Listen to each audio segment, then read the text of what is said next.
Sure. The season this year is going to be very different. I've been talking to all my classical music, hues and musicality, whether it's older or contemporary classical music. This year I'm doing something very different. The program is in two parts, two pieces, and it's called From Purple to Part, and the part stands for Arvo Pärt, the great modern composer, and I'm using his Te Deum, which is a sacred piece that he's done, which is absolutely amazing, gorgeous. And this is a piece that I did, it's a revival, a reworking of a piece from 1994, which is at the beginning of my career. And the second part, the purple part, is my very first rock and roll piece, and it's to the music of Deep Purple, which is the 1970s rock and roll, which I used to dance to as a club dancer, as a young dancer.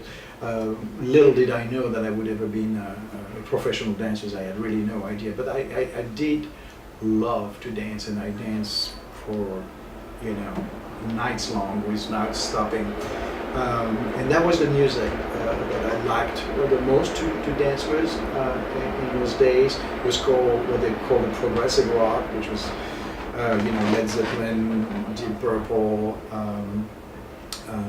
and that music I liked it because they were trying to do something different with rock and roll. They were trying to give it novelty in a sense, but they were really researching. So it was not just those 3-minute songs, I love you, yeah, yeah, yeah, and repeat. They were really doing some music. So you had very long, songs that were lasting, 6, 7, 10, 12, 15 minutes, with long solos, a lot of very interesting research in the sounds.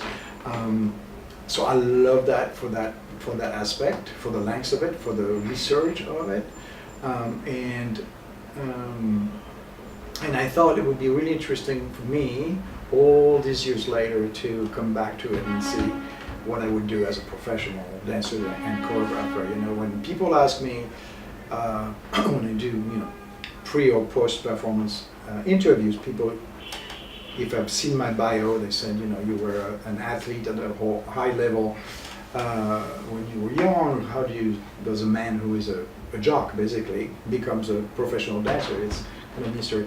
As I say, there's two things. My mother was a pianist, a teacher, and therefore I have music in my veins. I was an athlete, so I love to move. So those two things together is no better place to put music and physicality than in dance. But really, the anecdote part of it is that I love to dance, as I said, as a club dancer. So really, that's really, I think, what it's just started. It just took me many years and the courage to one day really go and look at what it would be to actually do that for a living instead of just for fun. And it's still a lot of fun, by the way. So I'm doing this piece, kind of revisiting my youth and see,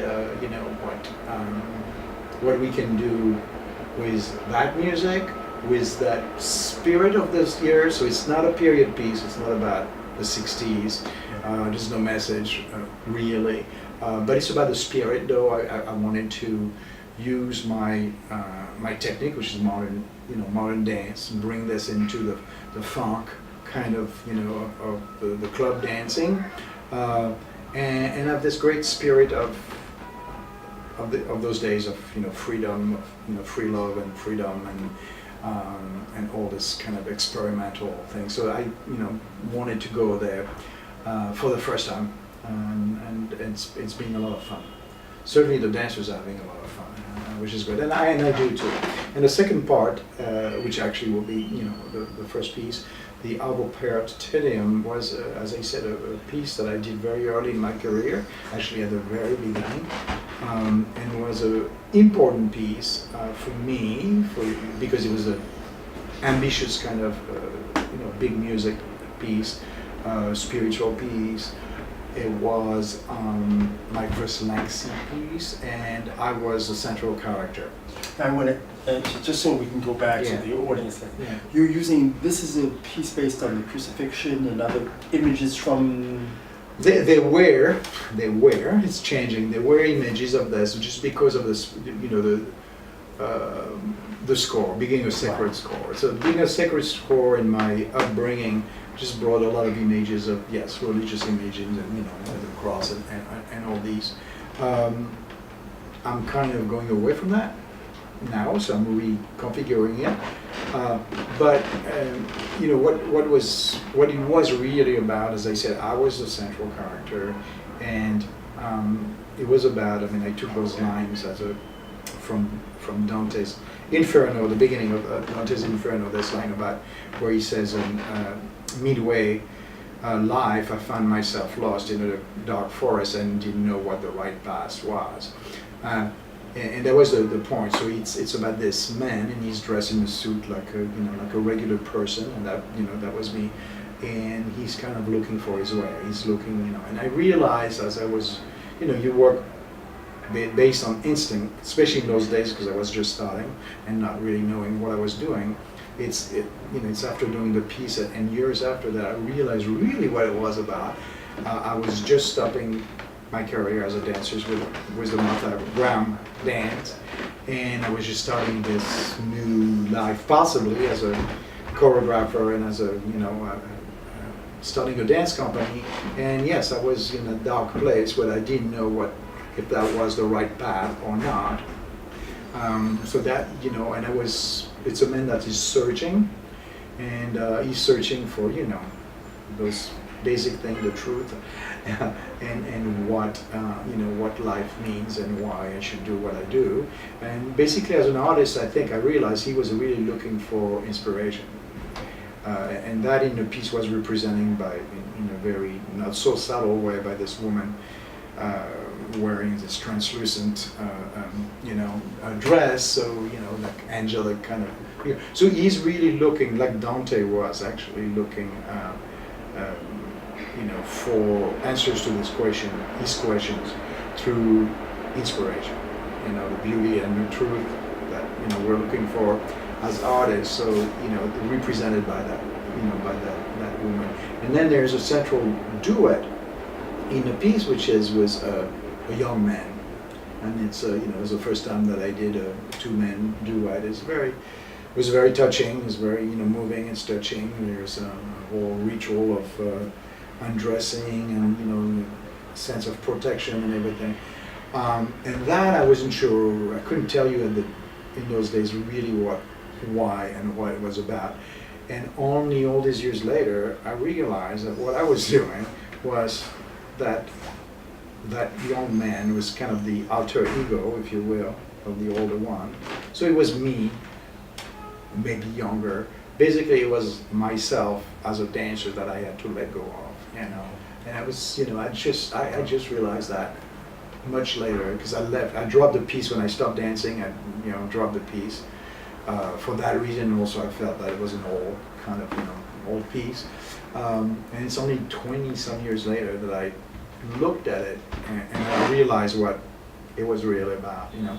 So what's interesting for me, and I thought, so, you know, that was a very interesting piece in my career, very important piece, so it would be a good time, you know, 20-some years later, 23 years later, to revisit that, to look at it, and to say, you know, where am I now? And because I don't have the answers, so I'm still searching, but really I have more of the answers. I mean, I'm in a different place.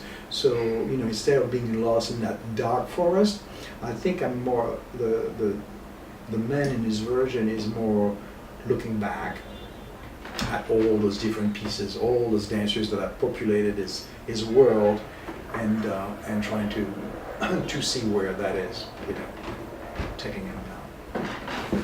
This is awesome. Well, I'm not going to keep you. You answered everything. No, the reason I'm saying this, this guy is so calm. He's got a room full of dancers, yeah. Audience coming in about 5 minutes to see a showcase, and you took the time out, and we really appreciate it. So talk to us. This is important to get those people to understand and come and share that. one of the reasons I wanted to do this interview is, I say this again, I admire your work, and you see someone who has taken the time out to learn their craft. That's correct. That's true. Yeah, And it shows. I do believe in that, and I said, that as all these years of when I'm asked that question as well, I never took a class in composition, so and I said, I learned my craft by learning from those great craftsmen, those composers, and when you try to really understand what a Maurice Ravel or Igor Stravinsky, or Bach were doing, how they're using that craft, then you apply it, and it's the same thing. Yeah. Okay? Again, thank you. Cool, okay.